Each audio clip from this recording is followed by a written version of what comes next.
नमस्कार, आप देख रहे हैं हमारा खास बुलेटिन प्रणाम देवभूमि। आपके साथ मैं हूं ऋतु तिवारी पोखरियाल। बुलेटिन की शुरुआत करेंगे। आज पिथौरागढ़ के दौरे पर सीएम धामी रहने वाले हैं। आपदा प्रभावित क्षेत्रों का सीएम स्थलीय निरीक्षण करेंगे, भ्रमण करेंगे।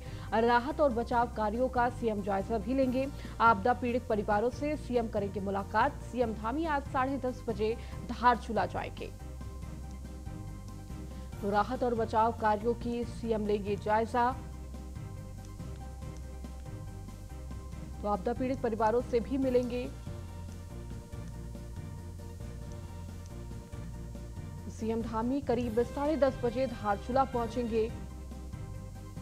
तो आज पिथौरागढ़ के दौरे पर रहेंगे सीएम धामी और इस दौरान आपदा प्रभावित क्षेत्रों का सीएम स्थलीय निरीक्षण करेंगे। देखिए, बादल फटने से स्थिति बिगड़ गई है और राहत और बचाव कार्य भी वहां पर चल रहा है, जिसका जायजा लेंगे सीएम धामी। वहीं आपदा पीड़ित परिवारों से सीएम मुलाकात करेंगे। 10:30 बजे का कार्यक्रम है उनका। वो धारचूला के लिए रवाना होंगे, 10:30 बजे पहुंचेंगे।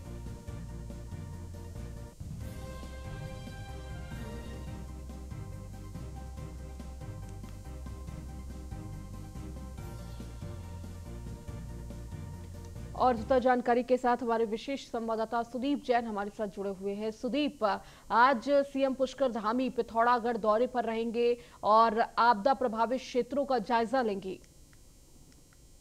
जी बिल्कुल, देखिए, जो भारत नेपाल के बीच काली नदी बहती है, काली नदी में परसों देर रात बहुत तेज बहाव आया है, जिस वजह से नेपाल के धारचूला में और हिंदुस्तान के जो भारत का नेपाल से सटा हुआ इलाका पड़ता है, जो उत्तराखंड की सीमा में आता है, वहां नुकसान और बहुत हानि पहुंची है। देखिए, दूरस्थ इलाका है। अगर कोई देहरादून से जाना की सोचे तो उसके पास कम से कम 20 से 22 घंटे का सीधा सफर होता है।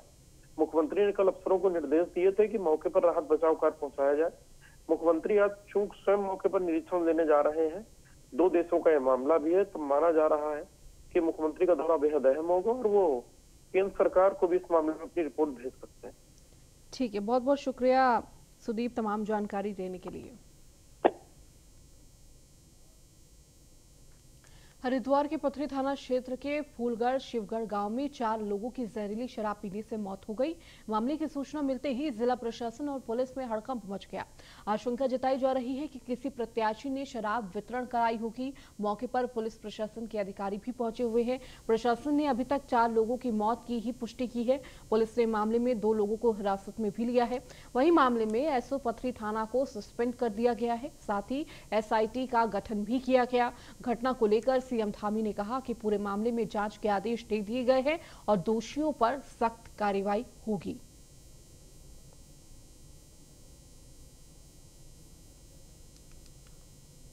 कि आप जानते हैं, यहाँ पे इस गांव में जहाँ पर हम हैं फूलगढ़ में, यहाँ पर 4 डेथ हुई हैं और निश्चित रूप से एक साथ 4 डेथ होना ये एक चिंता का विषय है और एक कंसर्न का एक विषय है। इसीलिए यहाँ पर आप देख रहे हैं कि सारे अधिकारी, पुलिस के अधिकारी आए हैं और यहाँ पर ये आशंका व्यक्त की जा रही कि इनके द्वारा शराब के सेवन से इन लोगों की डेथ हुई है। अब ये शराब किस प्रकार की थी, ये एक्सेसिव शराब है, ज़्यादा पीने से डेथ हुई है या इसमें किसी प्रकार का कोई गड़बड़ थी, तो इसके लिए हम लोगों ने तुरंत यहाँ पहुँच के जो सारे जो डेड बॉडीज़ थी इनको पोस्टमार्टम के लिए हम भिजवा रहे हैं, जो यहाँ पर अभी उपलब्ध हैं। इनको रोका गया जबकि भी अपने अंतिम संस्कार के लिए जा रहे थे। यद्यपि इन लोगों के द्वारा कहा जा रहा है कि ये लोग बीमार थे, वृद्ध थे, लेकिन हम लोग इन सबका पोस्टमार्टम करा रहे हैं। दिनों में हमारे गांव में या पड़ोसी गांव में सर 7 से 9 के बीच मौतें हो चुकी हैं सर, ये जहरीले शराब पीने के कारण।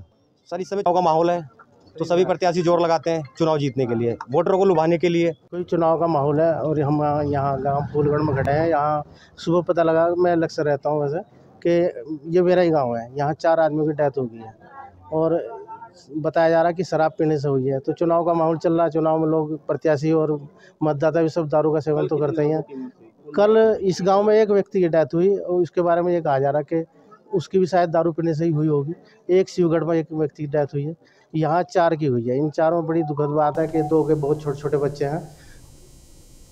वहीं हरिद्वार के डीएम विनय शंकर पांडे का प्रबंधन फेल हुआ है। जहरीली शराब मौत मामले में लिपि अपोती से सीएम धामी सख्त घटना के बाद से ही सब कुछ सामान्य प्रस्तुत कर रहे थे डीएम, तो मुख्यमंत्री के तेवरों को देखकर आबकारी महकमे में नहीं लगाई देरी, तो 9 सस्पेंड किए गए हैं। अब जिला आबकारी अधिकारी अशोक मिश्रा की रवानगी की तैयारी है। मुख्यमंत्री धामी का 2 टूक बयान भी सामने आया, किसी के जीवन से बढ़कर कुछ नहीं है, ये सीएम धामी ने कहा।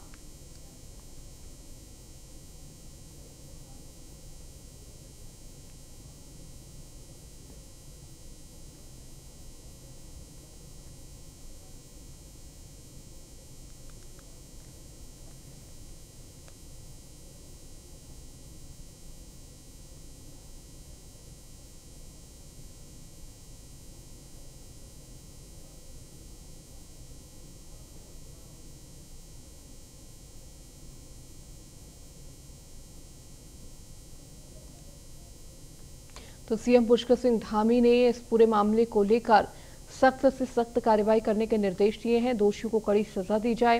तो जहरीली शराब पीने से 4 लोगों की मौत का मामला सामने आया। तो सीएम पुष्कर सिंह धामी ने घटना की जांच के आदेश दिए हैं। हरिद्वार जिले में जहरीली शराब पीने से हुई मौत के बाद अब सरकार गंभीर नजर आ रही है। मुख्यमंत्री पुष्कर सिंह धामी ने इस पूरे घटनाक्रम की जांच के आदेश दे दिए हैं। पुष्कर सिंह धामी ने कहा कि पुलिस अपना काम करेगी और दोषियों को कड़ी से कड़ी सजा दी जाएगी।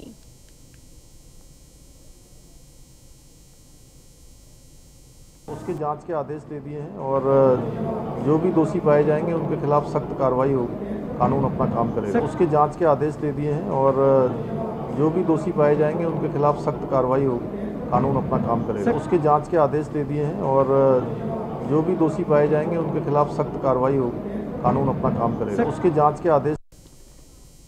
पिथौरागढ़ जिले के धारचूला के खोतिला में शुक्रवार रात बादल फटने से भारी तबाही हुई है।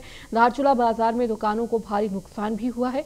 पहाड़ी से बरसाती पानी के साथ आया मलबा कई घरों में घुस गया। बाजार की सड़क भी मलबे से फट गई। सड़क में पार्क किए गए वाहन भी मलबे में दब गए। मल्ली बाजार, ग्वाल गांव और खोतिला में सड़कों पर मलबा जमा हो गया है। बादल फटने से नेपाल में मकानों के ध्वस्त होने और कई लोगों की लापता होने की सूचना है। हालांकि अभी तक आधिकारिक पुष्टि नहीं की गई है। पिछले दिनों एलथारा नामक स्थान पर हुए भूस्खलन के बाद से खतरा बना हुआ था। तब भूस्खलन के साथ बोल्डर गिरने से 4 मकान ध्वस्त हो गए थे और इसी स्थान पर जिनके मकान हैं वह लोग अभी भी अन्य सुरक्षित स्थानों पर रह रहे हैं। शुक्रवार की रात एक बार फिर मलबा आने से लोग असुरक्षित महसूस करने लगे। भारी बारिश के कारण काली नदी पर जलस्तर भी काफी बढ़ गया। तटबंध में के ऊपर नदी बहने लगी है। इससे लोग सहमे हुए नजर आ रहे हैं। मौसम को देखते हुए स्थानीय प्रशासन अलर्ट मोड पर है। एसडीआरएफ और पुलिस सतर्क है।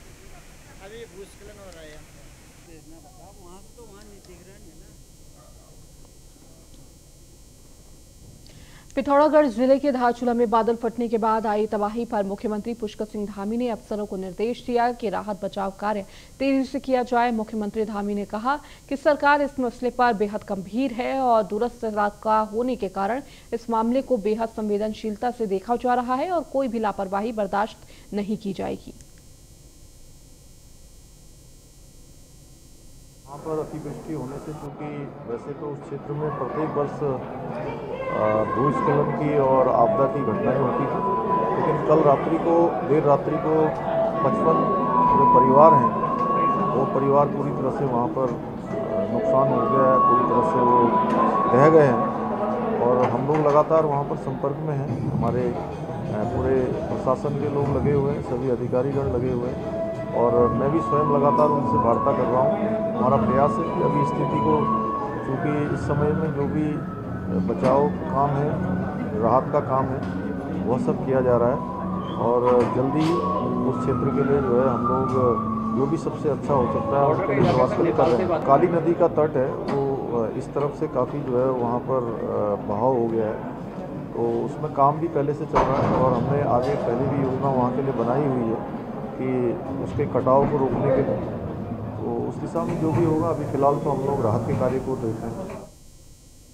मुख्यमंत्री पुष्कर सिंह धामी ने राज्य के युवाओं को भरोसा दिलाते हुए कहा कि सरकार उनके लिए चिंतित है और सरकार के प्रयास हैं कि भर्ती परीक्षाओं को जल्द से जल्द आयोजित किया जाए। मुख्यमंत्री पुष्कर सिंह धामी ने कहा कि सरकार ने बड़ा निर्णय लेते हुए अधीनस्थ सेवा चयन आयोग के माध्यम से होने वाले भर्ती परीक्षाओं को अब लोक सेवा आयोग के माध्यम से संपन्न कराने का निर्णय लिया है, जिसके आदेश जारी कर दिए गए हैं।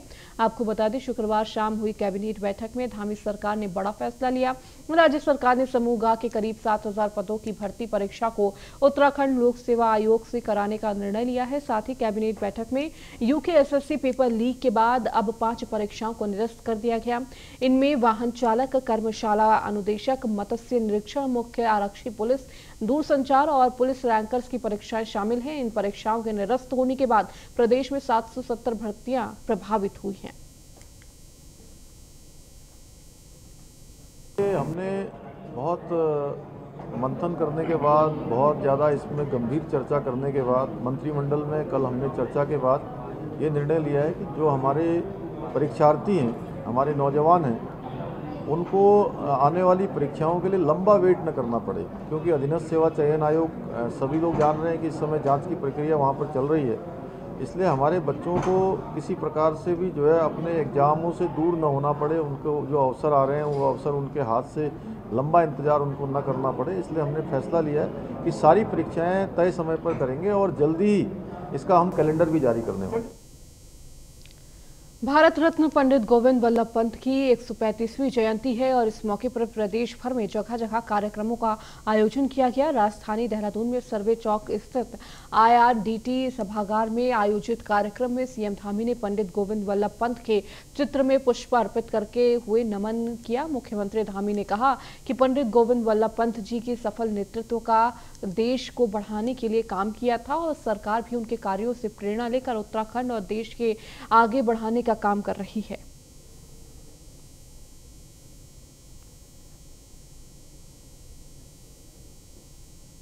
आज भारत रत्न पंडित गोविंद बल्लभ पंत जी की जयंती है। इस जयंती के अवसर पर हम उनको श्रद्धासुमन अर्पित करते हैं और उन्होंने जो भारतवर्ष के लिए किया, तमाम स्वतंत्रता संग्राम के दौरान पूरे देश को नेतृत्व देने का काम किया, एक वकील के रूप में, एक नाट्यकर्मी के रूप में, एक कार्यकर्ता के रूप में, और देश की आज़ादी के बाद उन्होंने यहाँ उत्तराखंड के अंदर इस भूमि में उन्होंने जन्म लिया, तो आज पूरी तराई को बसाने का काम भी उनके माध्यम से हुआ। जमींदारी जो कानून था उन्हीं के समय में उसको आगे बढ़ाने का काम, लागू करने का काम हुआ, हिंदी भाषा को आगे बढ़ाने का काम हुआ। आज उनके जो सपने थे, उन सपनों के अनुरूप उत्तराखंड राज्य हो, उसको हम लोग आगे बढ़ाने के लिए काम करेंगे। उनसे प्रेरणा लेकर, उनके जीवन से प्रेरणा लेकर हमारी सभी नौजवान पीढ़ी, हमारे आने वाले बच्चे, सब लोग हम उस दिशा में काम करें। यही उनको आज के दिवस पर सच्ची उनको श्रद्धांजलि। NH 534 में सफर कर रहे लोगों को कोटद्वार में लग रहे जाम से बचाने के लिए बाईपास रोड बना रही है, जिसमें कई बाईपास NH कोडिया चेक से शुरू होते ही बिशनपुर, लालापानी और सिद्धमली के पास NH पर जाकर मिलेगा। इस बाईपास NH जहां कोटद्वार के विकास को गति प्रदान करेगा, लेकिन इस सड़क के बीच में लालापानी, बिशनपुर में लगभग 70 गरीब परिवारों की जमीन और मकान आ रहे हैं, जिसे हटाने के लिए NH द्वारा ग्रामीणों को समय दिया गया है। NH के इस फरमान से ग्रामीण लाचार हैं, प्रभावित हो रहे हैं। गरीब परिवारों ने आज विधानसभा अध्यक्ष रितु खंडूरी के आवास पर जाकर मुलाकात की और अपनी समस्याओं से विधानसभा अध्यक्ष को अवगत कराया और कहा कि यह सड़क है और पुल बनाने में उनके मकान पर वह जमीन बर्बाद हो जाएगी। ग्रामीणों ने विधानसभा अध्यक्ष से इस पुल और सड़क घर एवं जमीन छोड़कर बनाने की मांग की है। मुझे इस बात के बारे में अभी जानकारी हुई है कि कुछ परिवार हैं उसमें, तो मैंने उनसे कहा अपने कागजात लाएं, हम NH से बात करेंगे और कोशिश करेंगे कि अलाइनमेंट अगर बदला जा सकता है तो थोड़ा बहुत अलाइनमेंट वो चेंज करें। मुझे इस बात सन 70 से रह रहे हैं, हमको कम से कम वहाँ मतलब 52 साल हो गए हैं। हमारी ज़मीन, हमारे पास खाता खतु नहीं है, पट्टे हैं। बोले सरकारी ज़मीन, तो पट्टे भी सरकार ने दिए, ज़मीन भी सरकार ने दिए, पट्टे हमने अपना आप तो बनाए नहीं हो। और अब जो रोड आ रहे तो हमारे घर से पीछे कैसरीन भूमि रोड के लिए बहुत ज़्यादा से भी बचत है और वो पूरे गांव को तोड़ते हुए आ रहे हैं। हमें ऐसा चाह रहे हैं रोड भी बने और हमारा आवाज़ भी बच जाए। नेशनल हाईवे जो बाईपास नेशनल हाईवे नजाबाद रोड से होते हुए लाल पानी होते हुए जो NH में हमारे जो पुराना NH में उसमें मिलना है, इसमें हमारे क्षेत्र के कई लोगों के गरीब लोगों के घर जा रहे हैं, जबकि उस पर नदी के किनारे भूमि है। तो सब लोग ये चाह रहे हैं कि NH बने, थोड़ा सा उसको शिफ्ट कर देंगे तो उससे गरीब लोगों के आवाज़ बच जाएंगे। ये कहना है कि ताकि हमारे यहाँ जो लाल पानी बिशनपुर में जो हाईवे रोड बनने आ रही है तो गांव की बस्ती में आ रही है, तो उस हम ये चाह रहे हैं कि उस रोड को नदी के साइड में लिया जाए ताकि लोगों के घर बच जाए। उत्तराखंड वक्फ बोर्ड की हजारों करोड़ की संपत्तियों पर हुए अतिक्रमण पर अब जल्द बुलडोजर चलेगा। जी हां, प्रदेश में वक्फ बोर्ड की ऐसी हजारों करोड़ों की संपत्तियां हैं जिस पर अवैध कब्जा है, जिस पर वक्फ बोर्ड मुक्त नहीं करा पा रहा। लेकिन अब 15 सितंबर को होने वाली वक्फ बोर्ड की बैठक में बुलडोजर खरीदने का प्रस्ताव लाया जाएगा ताकि अवैध कब्जे के खिलाफ बड़ी कार्रवाई की जा सके। ऐसे में आने वाले दिनों में उत्तर प्रदेश की तरह उत्तराखंड में भी अवैध निर्माण पर बुलडोजर चलते दिखाई देगा। वक्फ बोर्ड के नवनियुक्त अध्यक्ष शादाब शम्स के मुताबिक नए प्रस्ताव में सर्वसम्मति से अवैध कब्जे को छुड़ाने का प्रस्ताव पारित किया जाएगा। उन्होंने कहा कि बोर्ड से सख्त रुख के बाद से ही कई लोग उन्हें मैनिपुलेट करने की कोशिश कर रहे हैं, लेकिन वह कहना चाहते हैं कि यह कार्रवाई होकर रहेगी और राज्य में हजारों करोड़ों की संपत्ति बोर्ड छुड़वा कर रहेगा।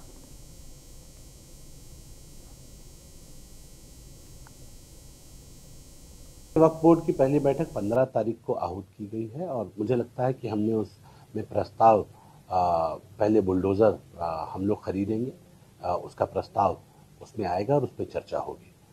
हम ये मानते हैं कि हमें जो ज़मीनों के ऊपर नाजायज़ कब्जे हैं, जो लोगों ने उसे गलत तरीके से भू माफियाओं ने, वक्त माफियाओं ने कब्जा हुआ, उनको कब्जे से मुक्त कराएंगे। मैं आपके चैनल के माध्यम से आह्वान कर रहा हूँ कि गलती से भी कोई आएगा तो मैं बंद करा दूँगा। किसी कीमत पर भी भ्रष्टाचार बर्दाश्त नहीं होगा। जो ज़मीनें जिन पे लोग कब्जा करके अवैध रूप से बैठे हैं, उनसे अनुरोध है कृपया करके उन ज़मीनों को तुरंत खाली कर दें, नहीं तो धाकड़ धामी का बुलडोजर आपके ऊपर चलने के लिए पूरी तरह से तैयार है। रुद्रपुर कोतवाली क्षेत्र में दोस्त के बर्थडे में हार्श फायरिंग का वीडियो अपने सोशल अकाउंट के स्टेटस में लगाना युवक को भारी पड़ गया। वायरल वीडियो में साफ दिख रहा है कि कार के बोनट में बर्थडे केक कट रहा है और एक युवक मोबाइल से वीडियो बना रहा है, जबकि दो युवक पास में खड़े हैं। बर्थडे बॉय के पीछे खड़ा युवक हाथ में रिवॉल्वर लेकर एक के बाद एक 4 बार फायरिंग कर रहा है, जबकि दूसरा युवक स्प्रे डाल रहा है। मुखबिर के अनुसार फायरिंग के लिए युवक दिनेशपुर थाना क्षेत्र के नेतानगर का रहने वाला बताया जा रहा है। इसमें एक फायरिंग का मामला अभी प्रकाश में आया था रुद्रपुर थाना क्षेत्र में, तो इसमें एक अभियोग पंजीकृत किया गया है दोषी के विरुद्ध और इसमें कड़ी कार्रवाई की जाएगी। और आपके चैनल से हम ये मैसेज भी देना चाहते हैं कि जो वेपन इशू किए जाते हैं वो एक ड्यू प्रोसेस के तहत आपकी सुरक्षा के लिए हैं और उसका किसी भी तरह से आप अगर गैर जिम्मेदाराना प्रदर्शन करेंगे और हर्ष फायरिंग करेंगे तो उसमें कड़ी कार्रवाई की जाएगी और इस प्रकरण में भी हम लोग कड़ी कार्रवाई करेंगे। सर, कितने आरोपियों के खिलाफ मुकदमा दर्ज है? फिलहाल इसमें एक ही आरोपी के खिलाफ नामजद मुकदमा लिखा गया है। उस पर जो भी इन्वेस्टिगेशन होती है आगे, उसमें जो भी अन्य लोग भी यदि प्रकाश में आते हैं तो उनके विरुद्ध भी कार्रवाई की। इसमें एक ये फायरिंग का मामला अभी प्रकाश में आया था। उधम सिंह नगर के सितारगंज स्थित केंद्रीय कारागार के मैदान की खुदाई में 60 मोबाइल फोन और कई चार्जर और बैटरियां बरामद हुई। कारागार अधीक्षक ने मामले में मुकदमा दर्ज करा लिया है। अब जांच की जाएगी कि जेल में मोबाइल कैसे पहुंचे, कहां और किसने क्या बातें की गई। आपको बता दें, जेल में मोबाइल फोन के प्रयोग के संदेह पर केंद्रीय कारागार के अधीक्षक अनुराग मलिक ने टीम का गठन किया था। टीम ने कारागार की सभी बैरकों की तलाशी की, साथ ही समीप के ही मैदान को खुदाई की गई है। खुदाई में गड्ढे में दबाकर रखे गए 60 मोबाइल फोन, कुछ चार्जर व बैटरियां बरामद हुई हैं। वहीं एसपी सिटी रुद्रपुर मनोज कल्याण का कहना है कि जेल अधीक्षक द्वारा सूचना दी गई थी, जिसके आधार पर सितारगंज कोतवाली में मुकदमा दर्ज कर लिया गया है। साथ ही मामले की जांच की जा रही है। इतने सारे मोबाइल जेल के अंदर कहां से पहुंचे, इसमें दोषी के खिलाफ कड़ी से कड़ी कार्रवाई की जाएगी। ये सब इन्वेस्टिगेशन का पार्ट है और ये हमें जो है जेल अधीक्षक के द्वारा तहरीर दी गई, उन्हीं के द्वारा ये मोबाइल बरामद किए गए। तो उन्होंने चेकिंग अभियान के दौरान इनको बरामद किया और किस प्रकार से ये बरामद हुए, किस प्रकार से छुपाए गए थे और इनका प्रयोग किस प्रकार से किन लोगों के लिए किया जा रहा था, ये सारे तथ्य विवेचना में इनमें इन्वेस्टिगेट किया जाएगा और जिनका भी कसूर है उनके खिलाफ कड़ी कार्रवाई की जाएगी। हाँ, ये सब मिले हैं, 60 मोबाइल मिले हैं। गंभीर मामला है और डिस्ट्रिक्ट एडमिनिस्ट्रेशन, हमारा पुलिस फोर्स जितने भी हैं, एसओजी से लेकर अन्य हमारी जो एजेंसीज़ हैं, वो लगातार वहाँ पर इसकी जांच कर रही हैं कि कैसे आया, कौन कौन लोग इन्वॉल्व थे। अगर जेल प्रशासन के लोग इन्वॉल्व होंगे तो उनको कड़ी से कड़ी सज़ा मिलेगी। ले जाने वाले कौन था, देने वाला कौन था, सहायता करने वाला कौन था, इन सारी चीज़ों पर बहुत ही विस्तृत रिपोर्ट प्रस्तुत होने वाली है एक आध दिन में और खुलासा हो जाएगा। लेकिन मैं आपको विश्वास दिलाता हूं कि जो भी इसमें इन्वॉल्व होगा, चाहे जेल प्रशासन का हो या अन्य हो या कोई अन्य व्यक्ति जो उनको सहायता पहुंचाता हो, वो हो, किसी को बख्शा नहीं जाए। टिहरी के ग्रामीणों ने आंदोलन शुरू कर दिया है। लोगों की मांग है कि टिहरी डैम की झील में डूबी जमीन के बदले उन्हें जमीन दिया जाए। ग्रामीण इसको लेकर झील किनारे 4 दिन से आंदोलन कर रहे हैं। ग्रामीणों ने सरकार को चेतावनी दी है कि अगर उनकी मांग पूरी नहीं की गई तो जल्द समाधि ले लेंगे। प्रशासन ने ग्रामीणों को समझाते हुए रिपोर्ट शासन स्तर पर ऊपर भेजने की बात कही है, लेकिन ग्रामीण जमीन के बदले जमीन की मांग पे अड़े हुए हैं।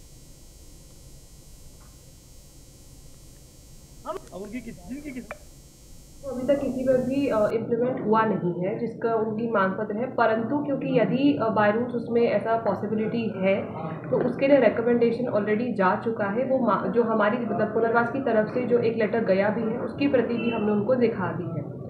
अभी वो लोग पीसफुली प्रोटेस्ट कर रहे हैं। उनकी एक मांग है, वो बात का विषय है कि वो पूर्ण होती नहीं होती है। अभी वो पीसफुली डेमोन्स्ट्रेशन पे हैं तो किसी प्रकार से कोई प्रॉब्लम नहीं है। बाकी वार्ता की बात होगी तो हम उनसे खुद से मैं जाकर के वार्ता करूंगी या जैसी भी पॉसिबिलिटी बनेगी वो की जाएगी।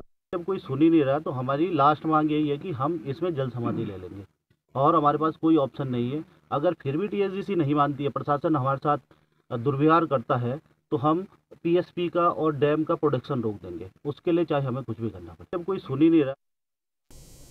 रुद्रप्रयाग में तृतीय केदार तुंगनाथ धाम गए श्रद्धालुओं की शनिवार रात अचानक से तबियत खराब हो गई। एसडीआरएफ को सूचना मिलने पर टीम रात के समय धाम पहुंची, मगर तब तक एक श्रद्धालु की मौत हो चुकी थी, जबकि एक श्रद्धालु का ज्यादा स्वास्थ्य खराब होने से उसे नीचे लाया गया। धाम में बहुत तेज बारिश हो रही थी, जिस कारण श्रद्धालुओं को काफी दिक्कतें हो रही थी। चोपता मार्ग से तुंगनाथ धाम की दूरी 3.5 किलोमीटर की है।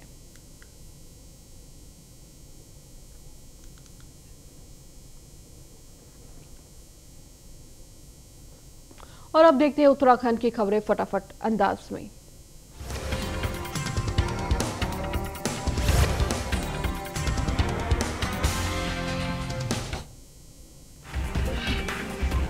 कृषि एवं सैनिक कल्याण मंत्री गणेश जोशी चंपावत के टनकपुर पहुंचे, जहां उनका बीजेपी कार्यकर्ताओं ने भव्य स्वागत किया। कृषि मंत्री गणेश जोशी ने सीएम कैंप कार्यालय टनकपुर में पार्टी कार्यकर्ताओं के साथ भेंट की और कहा कि मुख्यमंत्री पुष्कर सिंह धामी के नेतृत्व में प्रदेश के समग्र विकास का संकल्पित है।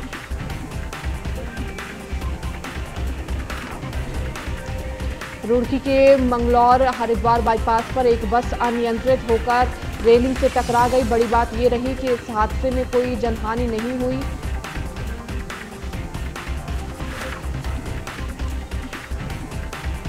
टनकपुर में जीएसटी रजिस्ट्रेशन के लिए राज्य कर विभाग के अधिकारी के पंचमुखी धर्मशाला व्यापारियों के लिए जागरूकता शिविर का आयोजन किया गया, जिसमें सभी व्यापारियों को जीएसटी रजिस्ट्रेशन करने के फायदे बताए गए। पौड़ी नगर पालिका क्षेत्र में एनएच 534 पर अतिक्रमण करने वालों के खिलाफ जिला प्रशासन का डंडा चलेगा। जिला प्रशासन की टीम ने चिन्हीकरण की कार्रवाई पूरी कर ली है। जल्द ही अतिक्रमण के खिलाफ अभियान चलाया जाएगा। मसूरी पुलिस ने एक शातिर ठग पिंटू वर्मा को मुरादाबाद से गिरफ्तार किया है। बताया जा रहा है कि शातिर ठग मसूरी में रहकर सुनार की दुकान को संचालित कर रहा था और इसके द्वारा लोगों से गिट्टी कमेटी व सोना देने को लेकर करोड़ों रुपए की ठगी की गई। काशीपुर में गुलदार की दहशत खत्म हो गई है। मानकपुर रोड पर कौशाम्बी कॉलोनी से गुलदार का सफल रेस्क्यू किया गया। स्थानीय लोगों ने अब राहत की सांस ली है और वन विभाग का आभार व्यक्त किया।